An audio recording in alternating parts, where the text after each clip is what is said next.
Évangile selon Marc, chapitre 3. Jésus entra de nouveau dans la synagogue. Il s'y trouvait un homme qui avait la main sèche. Ils observaient Jésus pour voir s'il le guérirait le jour du sabbat. C'était afin de pouvoir l'accuser. Et Jésus dit à l'homme qui avait la main sèche, « Lève-toi là au milieu. » Puis il leur dit, « Est-il permis le jour du sabbat de faire du bien ou de faire du mal, de sauver une personne ou de la tuer ?» Mais ils gardèrent le silence. Alors, promenant ses regards sur eux avec indignation, et en même temps affligé de l'endurcissement de leur cœur, il dit à l'homme, « Étends ta main. » Il l'étendit, et ses mains furent guéries. Les pharisiens sortirent, et aussitôt ils se consultèrent avec les Hérodiens sur les moyens de le faire périr. Jésus se retira vers la mer avec ses disciples. Une grande multitude le suivit de la Galilée, et de la Judée, et de Jérusalem, et de l'Idumée, et d'au-delà du Jourdain, et des environs de Tyr et de Sidon. Une grande multitude, apprenant tout ce qu'il faisait, vint à lui. Il chargea ses disciples de tenir toujours à sa disposition une petite barque, afin de ne pas être pressés par la foule.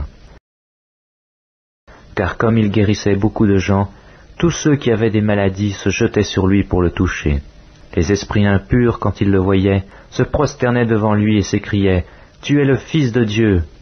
Mais il leur recommandait très sévèrement de ne pas le faire connaître. Il monta ensuite sur la montagne. Il appela ceux qu'il voulut, et ils vinrent auprès de lui. Il en établit 12, pour les avoir avec lui, et pour les envoyer prêcher avec le pouvoir de chasser les démons.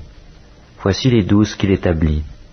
Simon, qu'il nomma Pierre, Jacques, fils de Zébédée, et Jean, frère de Jacques, auquel il donna le nom de Boanerges, qui signifie fils du tonnerre, André, Philippe, Barthélemy, Matthieu, Thomas, Jacques, fils d'Alphée, Thaddée, Simon le Cananite, et Judas Iscariote, celui qui livra Jésus.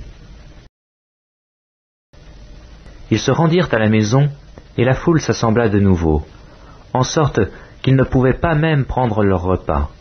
Les parents de Jésus, ayant appris ce qui se passait, vinrent pour se saisir de lui, car ils disaient « Il est hors de sens ». Et les scribes qui étaient descendus de Jérusalem dirent « Il est possédé de Belzéboul. C'est par le prince des démons qu'il chasse les démons. » Jésus les appela et leur dit sous forme de parabole, « Comment Satan peut-il chasser Satan ? Si un royaume est divisé contre lui-même, ce royaume ne peut subsister. Et si une maison est divisée contre elle-même, cette maison ne peut subsister. Si donc Satan se révolte contre lui-même, il est divisé, et il ne peut subsister, mais c'est en fait de lui.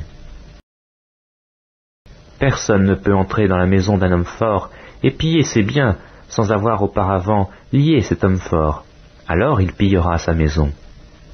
Je vous le dis en vérité, tous les péchés seront pardonnés aux fils des hommes, et les blasphèmes qu'ils auront proférés. Mais quiconque blasphémera contre le Saint-Esprit n'obtiendra jamais de pardon. Il est coupable d'un péché éternel. Jésus parla ainsi parce qu'il disait « Il est possédé d'un esprit impur ».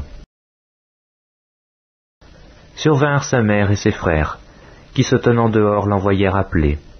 La foule était assise autour de lui, et on lui dit « Voici, ta mère et tes frères sont dehors et te demandent. » Et il répondit « Qui est ma mère et qui sont mes frères ?» Puis jetant les regards sur ceux qui étaient assis tout autour de lui, « Voici, dit-il, ma mère et mes frères. Car quiconque fait la volonté de Dieu, celui-là est mon frère, ma sœur et ma mère. »